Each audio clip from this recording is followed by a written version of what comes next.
On behalf of the Thorson family, we welcome you here this afternoon.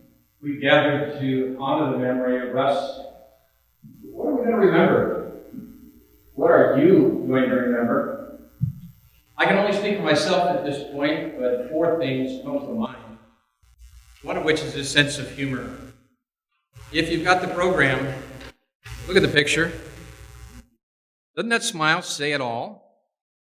And I don't know whether the photograph actually captured or not, but there seems to be a little subtle twinkle in the eye there. He loved to tell funny stories and make people laugh. And just talking with one of you this afternoon, it seems like his greeting to you was the same as to me. I would come up at church on a Sunday morning and say, "Well, how you doing, Russ?" And what was his answer? Better for knowing you. Yes, you've heard that before, I guess. He also was quite the servant, a helper. I can remember all the assistance he and Peggy gave to my wife, Marilyn, with the Project Angel Tree each year. It's an outreach kind of thing. His experience in trucking made him really good at planning delivery routes and strategically organizing the gifts for delivery. He liked to drive, so much so that he drove way out to the desert to deliver one of these gifts. And then when I think of Russ, I think of his dreams, or maybe dream. And if you know Russ, you know what I'm talking about, I think, right? If you'd spent any time with him, you would have at some point had him share with you his 20-year project, the Freedom Bowl, a venue for football that he loves so dearly, but also a place for gospel outreach. He had drawings and plans galore and even did a radio interview about it. Indeed, he had big dreams. But the last that comes to my mind is his faith.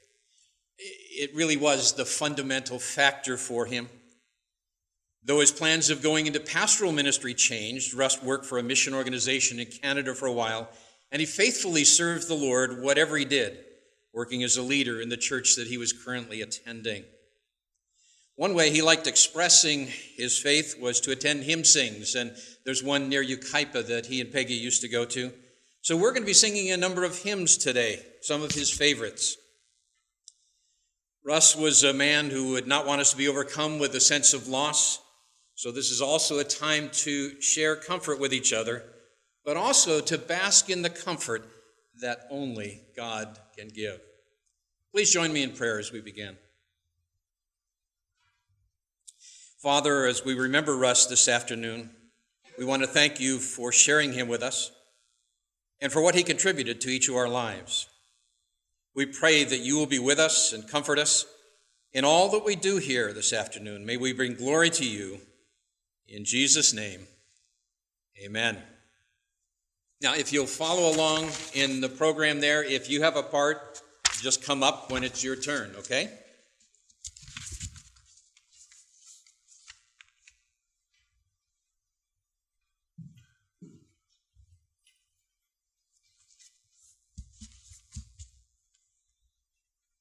Psalm 121. I lift up my eyes to the hills. Where does my help come from? My help comes from the Lord, the maker of heaven and earth. He will not let your foot slip. He who watches over you will not slumber. Indeed, he who watches over Israel will neither slumber nor sleep. The Lord watches over you.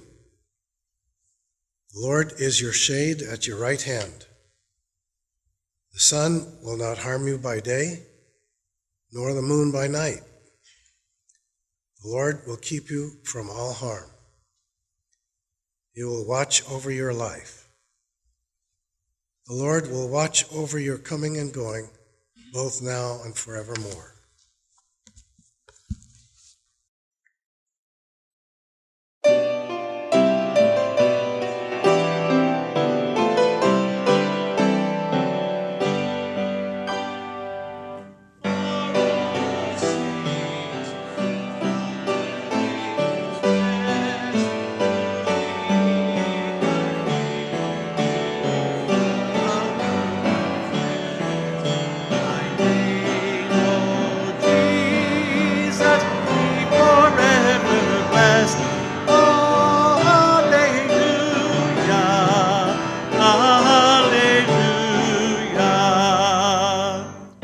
Thou wast their rock, their fortress and their might. Oh, their captain in the belfry fight.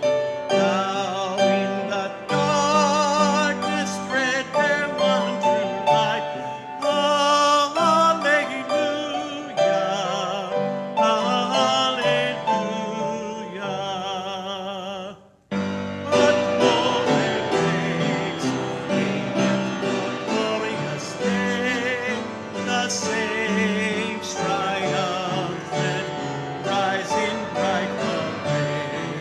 The King of glory passes on his way. Hallelujah, hallelujah.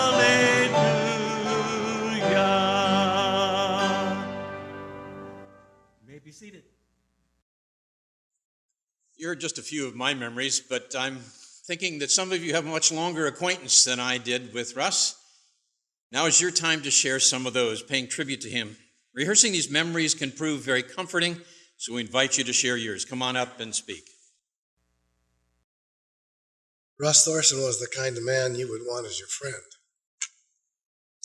He was friendly, bright, energetic, deeply intelligent, humorous, with a quick smile and a cackling laugh. Sometimes his humor got him in trouble. He loved music, especially the old majestic hymns, all 8 verses of each one of them. And he was always interested in how you were doing personally.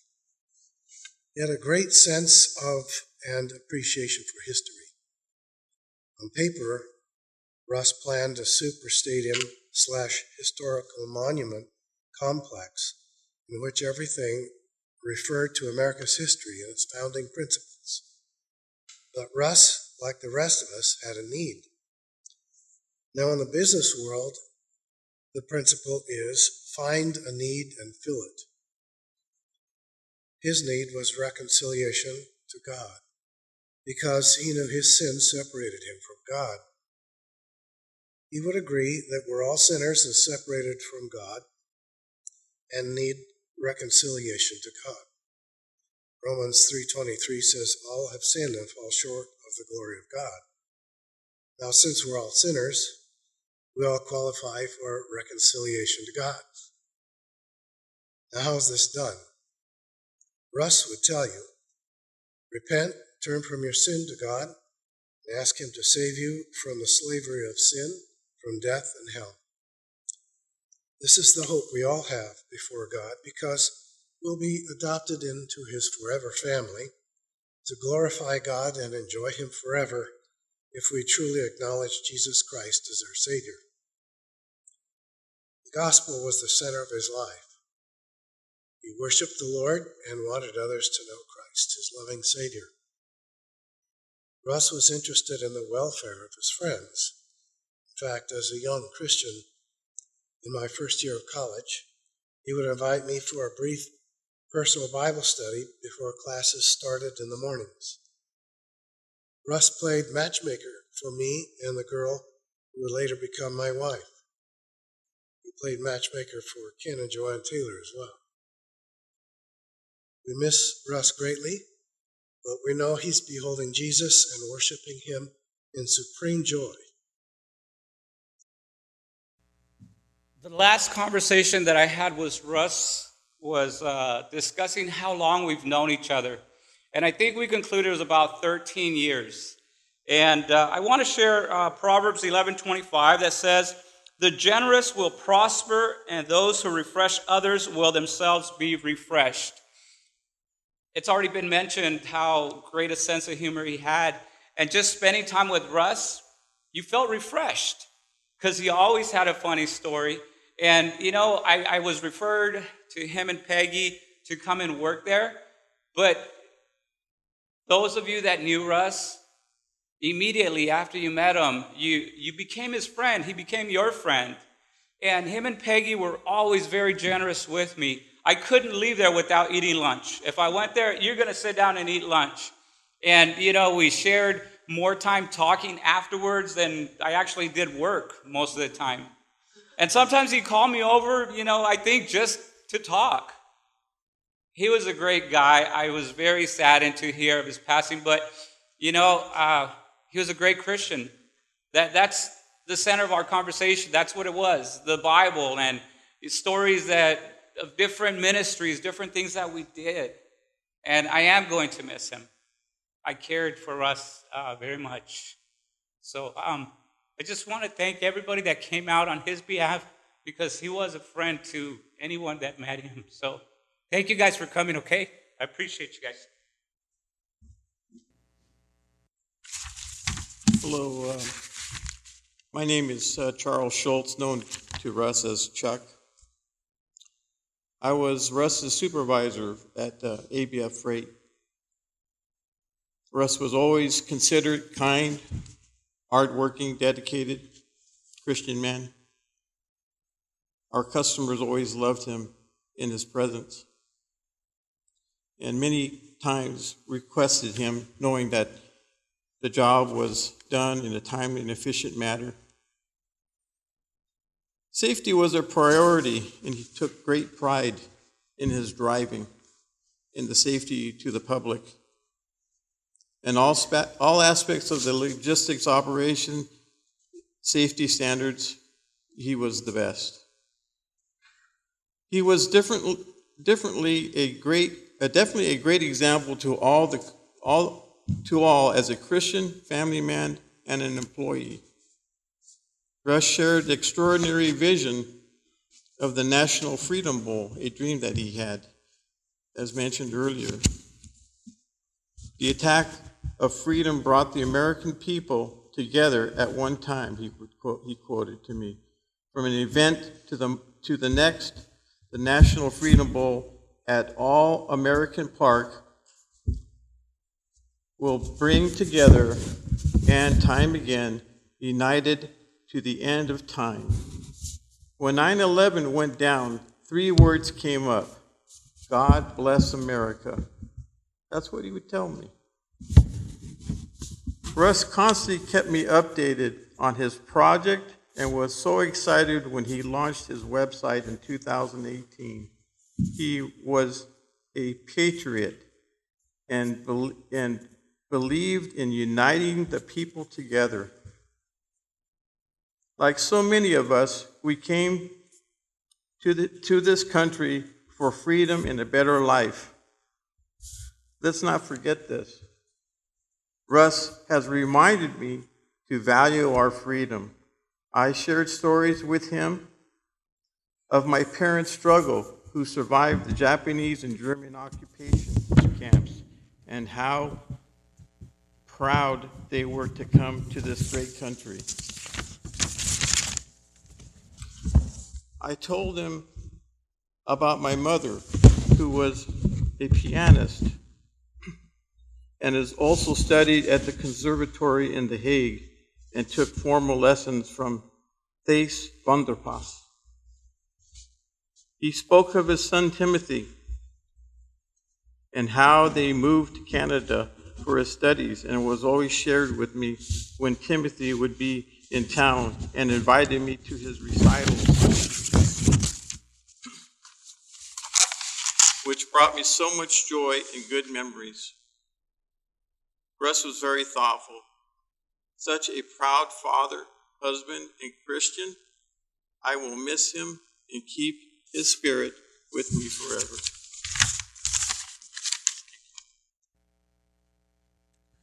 My name is Joanne Taylor.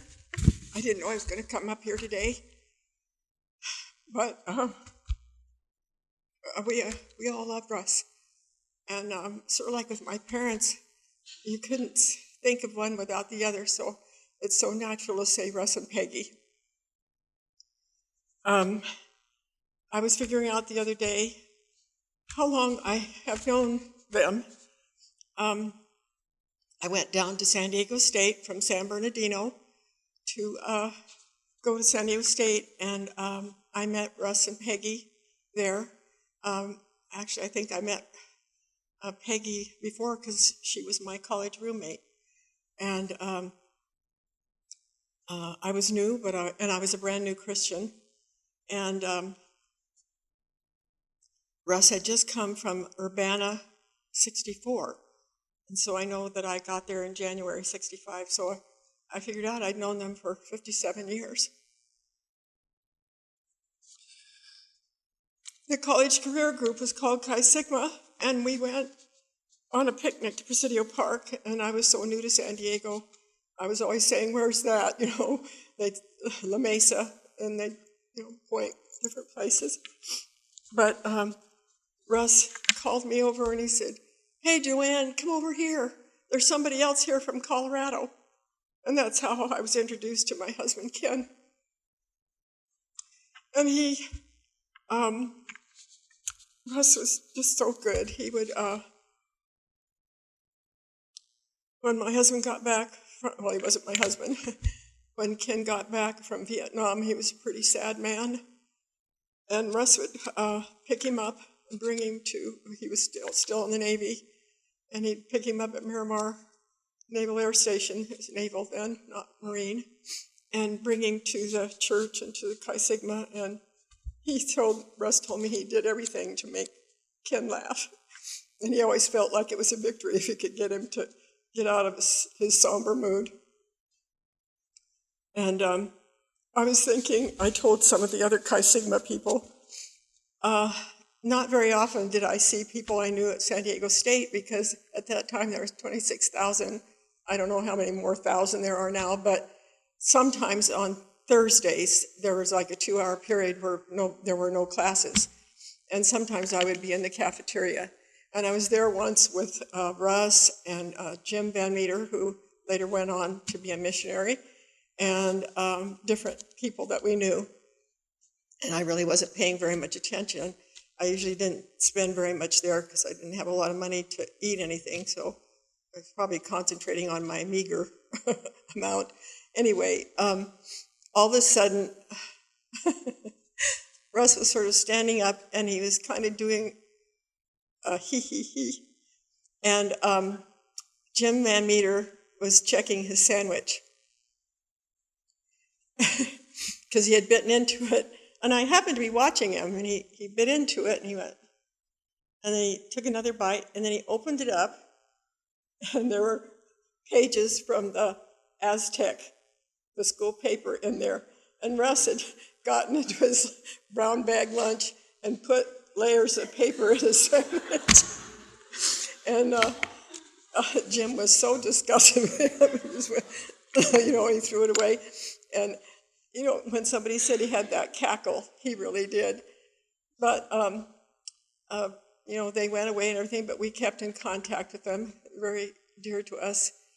When my husband was out of work, Russ took the truck that he used to drive and taught my husband the basics of driving a truck. So not only did he help him find a wife, but for a long time, my husband was also a truck driver. Really helped us.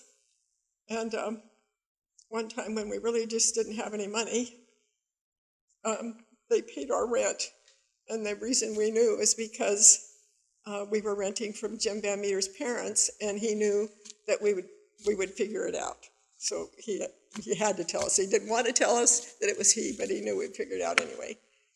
And that was them together. And that helped so much at the time. And my husband died in December 2008, and sometimes Russ and Peggy would come down to my house in San Diego, and Russ was always looking around for things he could do. He pulled out a giant vine that I didn't even know was growing on the side of my house, and just doing things. We were both, I was a social science major, but we had a lot of history, and so sometimes we'd read books and send them back and forth and talk about history books. And just recently I had been reading books about people who were captured by the Indians. I don't know why, but he sent me a note and said, my eyeballs are tired, but I finally finished the book. But it was fun to talk to him about things like that. And when I see the picture it's hard to believe he's gone. But just like believers everywhere, we know that it's a better place. His spirit is with the Lord Jesus, whom he loved and served. And I pray for the family and Peggy every day, because it's hard to suddenly have the course of your life changed. But I know that he wanted to take care of her, and he knew that the Lord would take care of her, like he's taking care of me.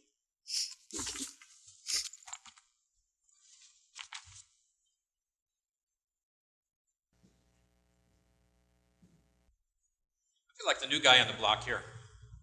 I've known Russ, Peggy for less than 10 years, I think. How many are 10? Have known them for 10 years or more. We're going to see who's the last hands down. Okay, 20, I'm out. 30, are you going to win this? 40?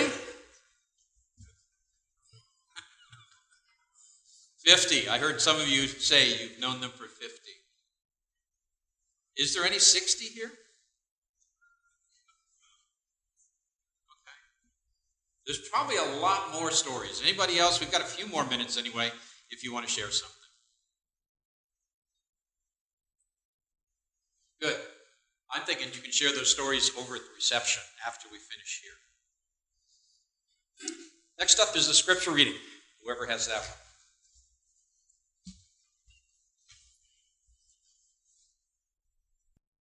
It's in Zephaniah, which may not be the most familiar book to you.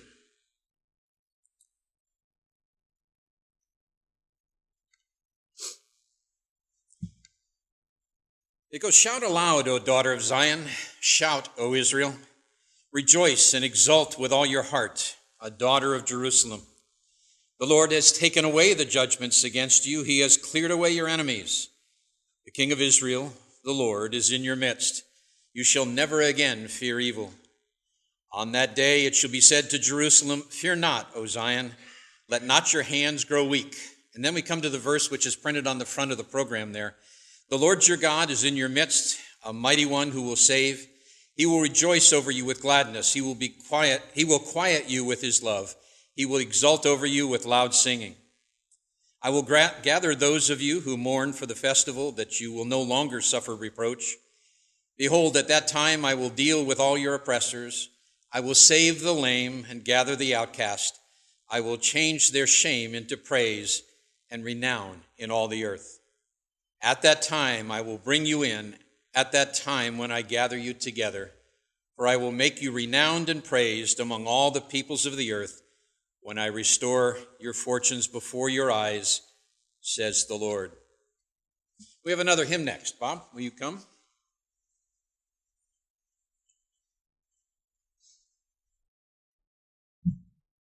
I hope I can say this right. I like to think that we are standing with Russ in front of Jesus Christ, who's currently sitting at the right hand of the throne of God. And so let's stand and sing together, "God of our fathers, whose almighty hand."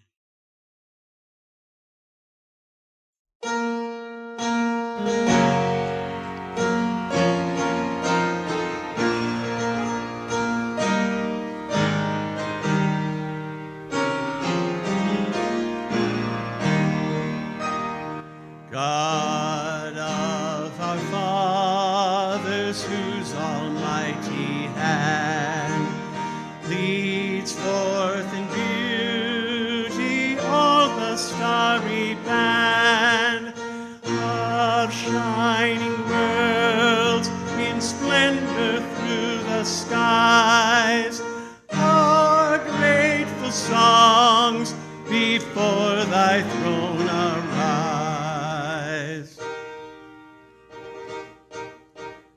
Thy love divine hath led us in the past. In this free land by thee our lot is cast. Be thou our ruler, guardian hide and stay. Thy word our law, thy paths our chosen way. Refresh thy people on their toilsome way. Lead us from night to never-ending day.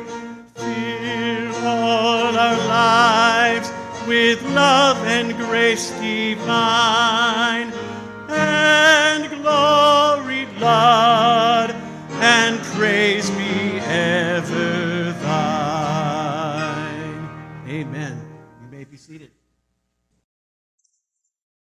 Again, let me direct your attention to that verse that's printed on the cover of the program here. It's one that I had a chance to read for you earlier. Again, the 17th verse goes like this: "The Lord your God is with you. He is mighty to save. He will take great delight in you. He will quiet you with his love. He will rejoice over you with singing." Now again, I mentioned before that this is probably not one of your favorite passages. I would be surprised, I guess, if it were. We only have this little 3-chapter book, and that little book is probably little known. It records the preaching of this man, Zephaniah, whose name means the Lord has hidden or protected. He was the descendant of King Hezekiah, and therefore a member of the royal family. Zephaniah was God's spokesman during the reign of his kinsman, another descendant of Hezekiah named Josiah, one of the few good kings that reigned in the southern kingdom of Judah. During his reign, Josiah sponsored what unfortunately would be a short-lived revival, and this relative of his, Zephaniah, probably assisted in that revival. You see, the people of Judah had broken the exclusive covenant that they had made with God, and most of Zephaniah's book warns them of God's judgment that would come as a result. But one of Zephaniah's contemporaries, a better-known prophet by the name of Jeremiah, predicted that God would not only bring his people back to their land, but would bless them. And it is to that blessing that Zechariah turns his attention in this passage before us. Zechariah is speaking to his contemporaries, but I think he has a message for us in the ideas that he expresses that's equally valid. Let's look at the 5 elements there, one at a time. First of all, the Lord your God is with you. He's on our side. That's the biggest answer to coping with the sense of loss. Actually, the basic answer to whatever faces us. It's the Lord himself. Think of a child trying to learn to ride a bicycle. That can be scary. But Dad's there, hand on the back of the seat. You remember how it worked, right? Whether you were the one riding the bike or the one helping them ride. And he's saying implicitly, if not out loud, I got you. Similarly, we have that almighty creator with us. So in reality, it's all good. His presence makes the difference.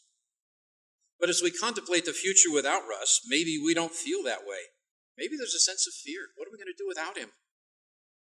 How can we get along without husband and dad and friend? Let me point out to you that the phrase fear not occurs 30 times and more in the Bible. You probably are familiar with at least a couple of them. And most of the time you find that phrase, fear not, that imperative command, it's followed by a reason, for or because or something like that. And often enough, that reason is, for I am with you. God's presence alone makes all the difference in the world. So our God is with us. The second thing there, he is mighty to save. We find a lot of examples of this in the Bible. Let's just recall a few. You think back to God's saving of the nation of Israel from their slavery in Egypt. And then God saved Zephaniah's ancestor Hezekiah from the threat of the Assyrian king Sennacherib. They were outmanned and outgunned, absolutely. And yet God saved them, even after Sennacherib had taken 42 major cities in the country. And with Easter just a week away, how can we forget how God won salvation for those who believe when he brought his son to die and be raised for us? You might hear this and wonder why God didn't preserve Russ's life. Maybe, however, we need to take a different view, a different perspective here, a bigger one. Maybe we need to recognize that God actually did preserve Russ, did save him in the most complete way possible. Right now, Russ is more completely alive than he was at any time in his life. So secondly, our God is mighty to save. The third thing here is he will take great delight in you. Why would God delight in us? Look at yourself for a minute. God's really going to get excited about that? In this context, I think we have to understand that the answer seems to be that God's people would seek him and honor him. And he goes, yeah. And Russ did seek the Lord. You've heard people testify to that. You know it. You know Russ. So how could God not take delight in this man? And so our obligation is to follow his example, seek the Lord, and honor him, that we also might be the recipients of this divine delight. Our God does delight in us. The fourth thing here, he will quiet you with his love. Again, picture that little one who's learning to ride the bike. He's got that down. He's doing okay. And then all of a sudden there's a rock in the way and he goes down. There's a skinned knee and a bruised elbow and many tears. But mom comes and enfolds that little one in her arms, and just that secure embrace seems to absorb the fear and pain and quiet the tears. One of the verses that came up in talking about what we were going to do this afternoon was Jeremiah 29:11, and probably many of you know that one. You're familiar with it. It says, "For I know the plans I have for you, declares the Lord, plans for welfare and not for evil, to give you a future and a hope." We need to recognize that this verse was addressed to God's people Israel and spoke of his faithfulness in bringing them back from the exile that they experienced because of their sins. And even so, it's not directly addressed to us. But I think surely the plans that God has for his people now are nothing less than what he offered to Israel. The love of our God does quiet us. We wrap up with that last phrase, he will rejoice over you with singing. One translation, interestingly enough, makes it loud singing. Okay, you were encouraged to sing loudly a bit ago. That kind of enthusiasm on God's part is just, in my mind, an amazing thought. To have our God burst forth into joyful divine celebration. I kind of imagine it with Russ, God throwing a welcome home party for him. Unfortunately, we didn't get an invitation to that party, but maybe we can still share some of the joy of a son reunited with his Heavenly Father. This is even more appropriate when we remember Russ and Peggy's love of singing hymns. He will rejoice over you with singing. So let's review. The Lord your God is with you. He is mighty to save. He will take great delight in you. He will quiet you with his love. He will rejoice over you with singing. You know, as we consider all that has been shared about Russ, we see that his life was infused by faith. His faith was important to him, and so were his friends. He's gone from us now, but he would have us join him and join him eternally. But that would mean you need to have the same kind of relationship that he had with the Lord Jesus. If it's not where you are right now, maybe the best tribute you could give this man would be to choose to share his commandment to Jesus. I would encourage you to remember Russ with the joy he lived in life and experience the comfort that God offers us at this time. With that thought in mind, let's bring a time of remembrance to a conclusion with the song, "When We All Get to Heaven." Bob? Well, I think we need to stand and sing this one together, too. We're going to get some good exercise in.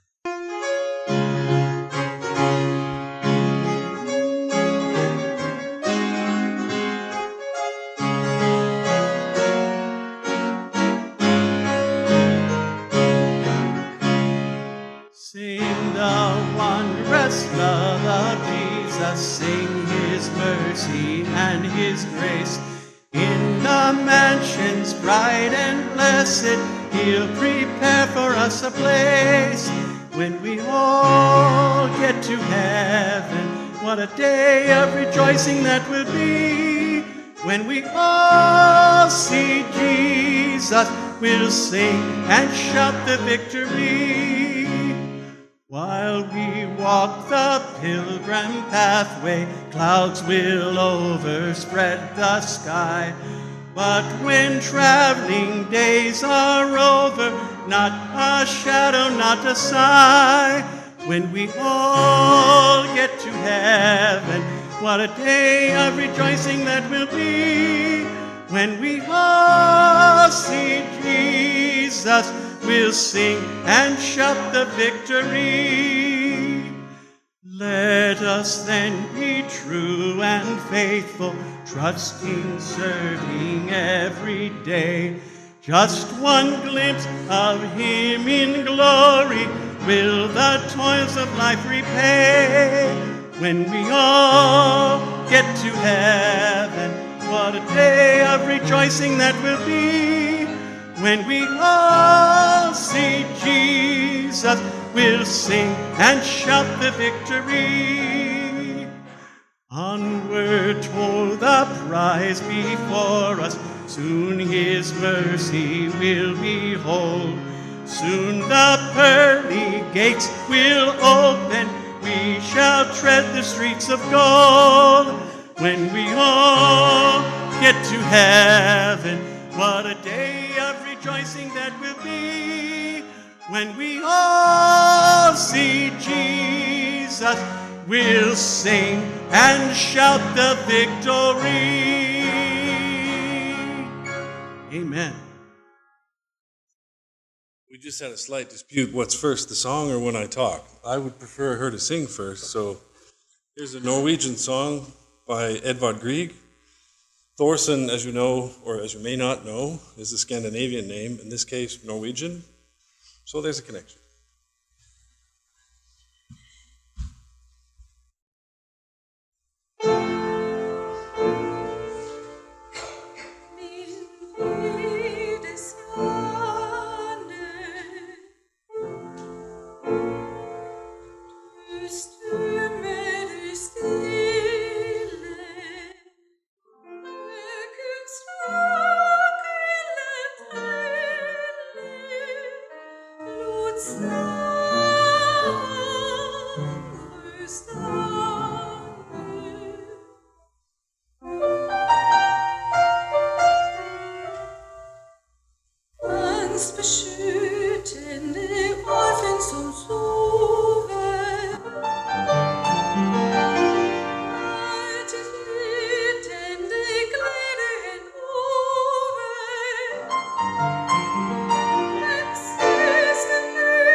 I wasn't sure if I could talk after the song, but I'm going to do my best.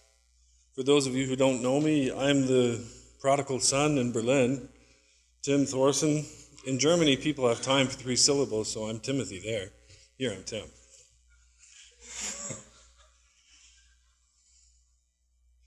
Thinking about my dad, being surprised at his fairly sudden departure, but then I thought, the way I know my dad, or have known my dad, he was, as a number of you have mentioned, a man who liked to get things done.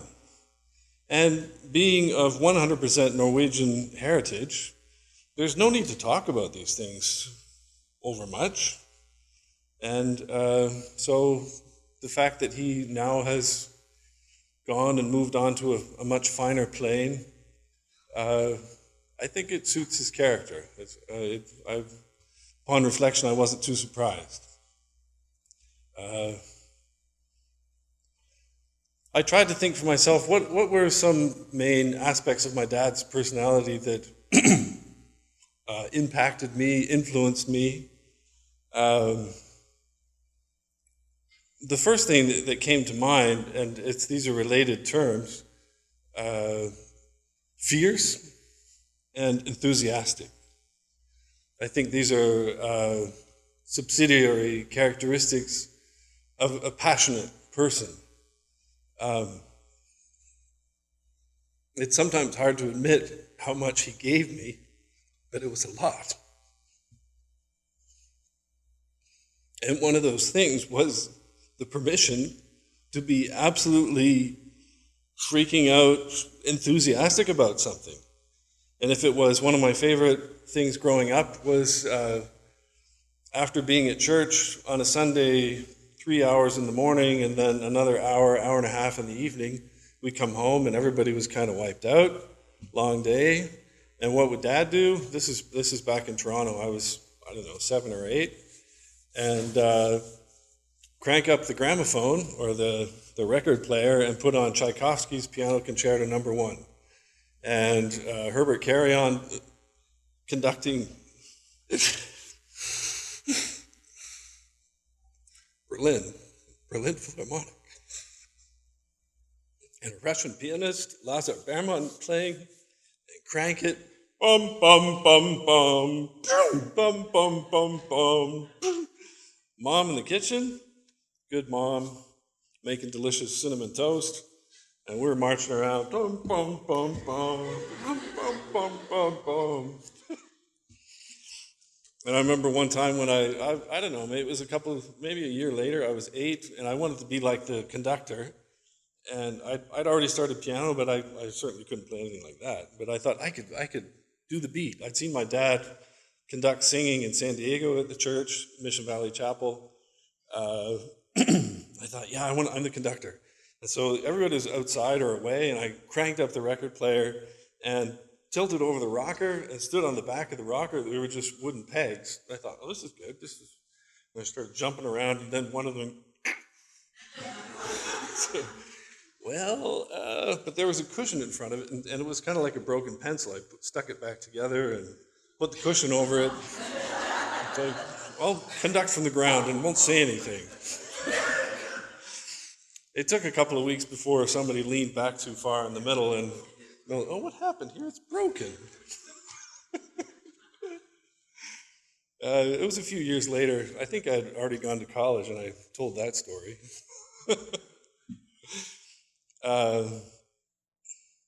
Fierce, enthusiastic. Another thing I recalled, Dad could be inconsistent. And I mean, for me as a kid growing up, he was like God. He was the voice of God, speaking the truth to us kids. Mom, you were also the voice of God, but I don't know, a higher voice doesn't sound so godlike.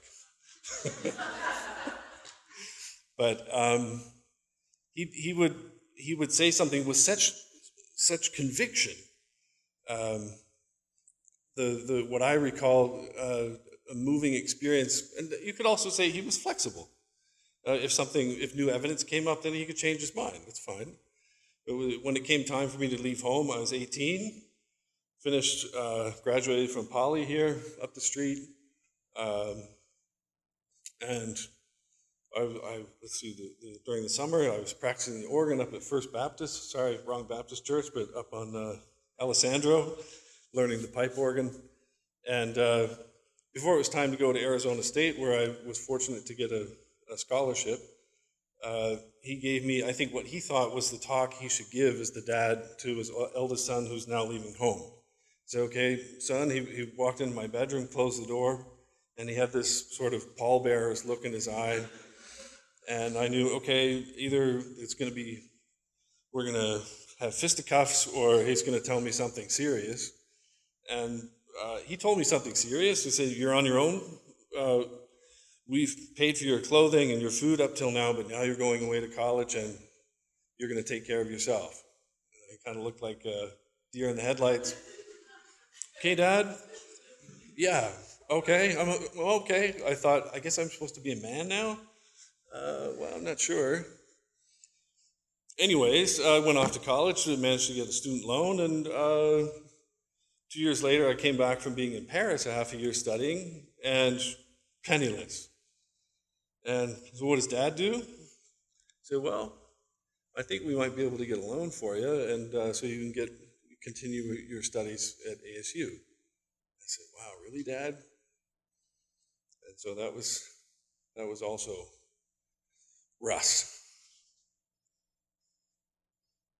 And in the last, I don't know, since I've been away, switched continents in the 90s, went to continue my piano studies in Germany, and I've been in Berlin since '06.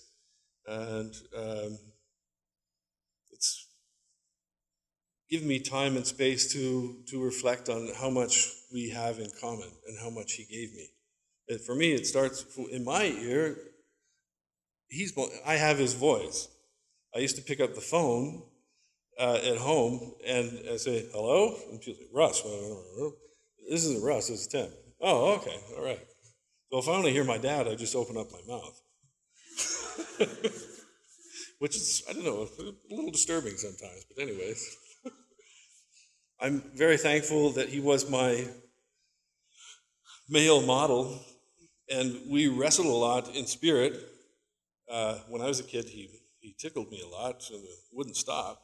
"You had enough? Had enough? Yeah, Dad, stop!" "Okay." And so Thor's laughing because he is my stepson. And, passing on the tradition of pranks.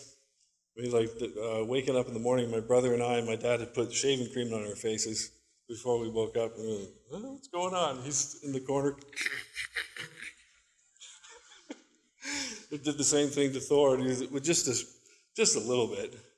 Like, "Mom!" Yeah, so sorry, Thor. Thanks, Dad, for the ideas. So I think for me, I miss the guy terribly. But there's so much that he gave, and there's so much that I will never forget and continue to chew on. And I'm thankful, very thankful. Thank you very much.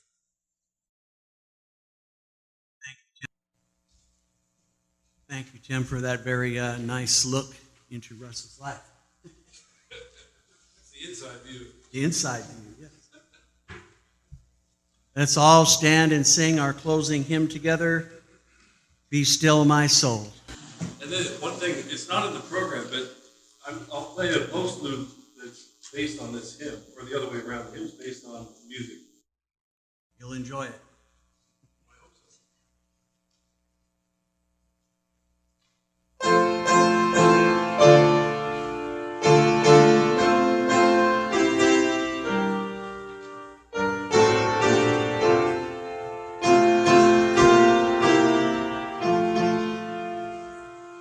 Be still, my soul, the Lord is on thy side. Bear patiently the cross of grief or pain. Cleave to thy God to order and provide. In every change he faithful will remain. Be still, my soul, thy best, thy heavenly friend, through thorny ways leads to a joyful end. Be still, my soul, thy God doth undertake.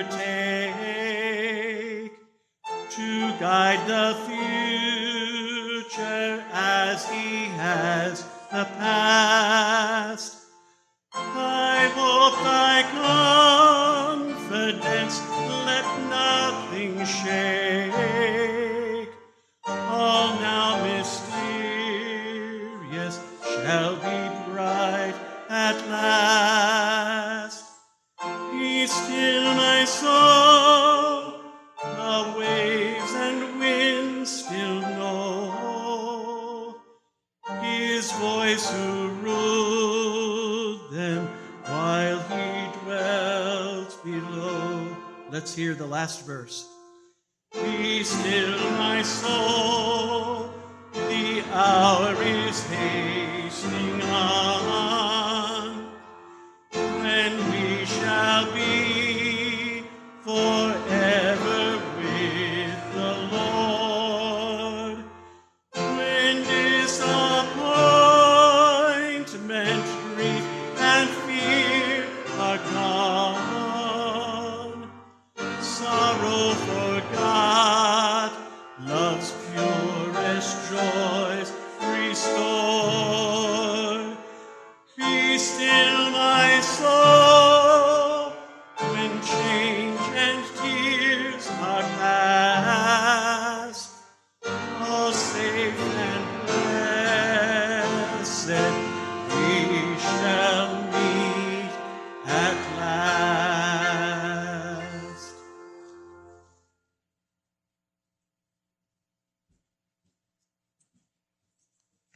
That song that Tim was alluding to, you can go and have a seat, is Finlandia by John Sibelius.